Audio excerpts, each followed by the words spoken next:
Hello बच्चों, चलिए प्रश्न को समझ लेते हैं। प्रश्न है, गलत युग्म को चुनो। पहला विकल्प है संख्यात्मक वर्ग की सभी प्रेक्षणीय लक्षण। दूसरा विकल्प है कोशिका वर्ग की कोशिकीय सूचना।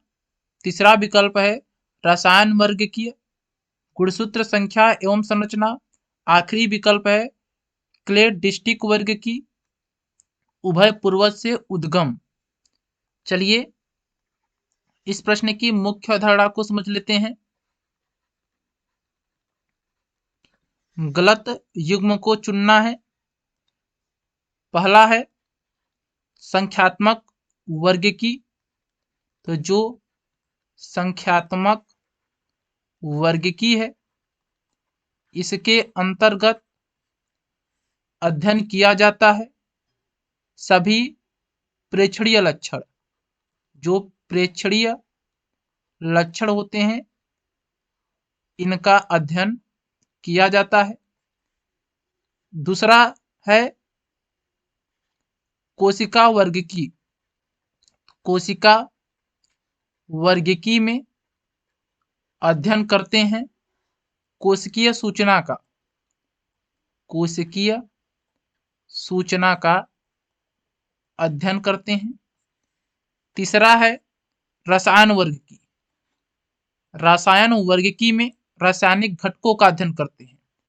रसायन वर्गिकी में रसायन वर्गिकी में रसायन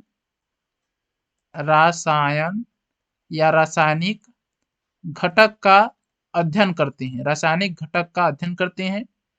और आखिरी है चौथा क्लेडिस्टिक वर्ग की। जो क्लेडिस्टिक वर्ग की है इसके अंतर्गत उभय पूर्वज से उद्गम के बारे में पढ़ते हैं। उभय पूर्वज से उद्गम के बारे में पढ़ा जाता है। पहला जो कथन है युग्म है वह सही है। दूसरा भी सही है। तीसरा गलत है क्योंकि विकल्प में गुणसूत्र संख्या एवं संरचना दिया है, जबकि रसायन वर्गिकी में रासायनिक घटकों का अध्ययन करते हैं।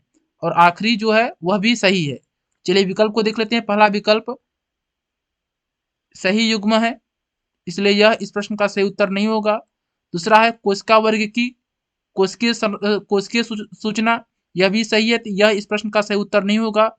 तीसरा है रसायन वर्ग की, इसका संबंध है गुणसूत्र संख्या एवं संरचना, यह गलत है। इस कारण से यह इस प्रश्न का सही उत्तर होगा क्योंकि प्रश्न में गलत युग्म की पहचान करना है। आखिरी भी जो विकल्प है क्लेडिस्टिक वर्ग में उभय पूर्वज से उद्गम के बारे में पढ़ते हैं, यह युग्म सही है, अर्थात यह भी इस प्रश्न का सही उत्तर नहीं होगा। इस प्रश्न का सही उत्तर है तीसरा विकल्प। हम आशा करते हैं यह प्रश्न आपको समझ में आया होगा। धन्यवाद।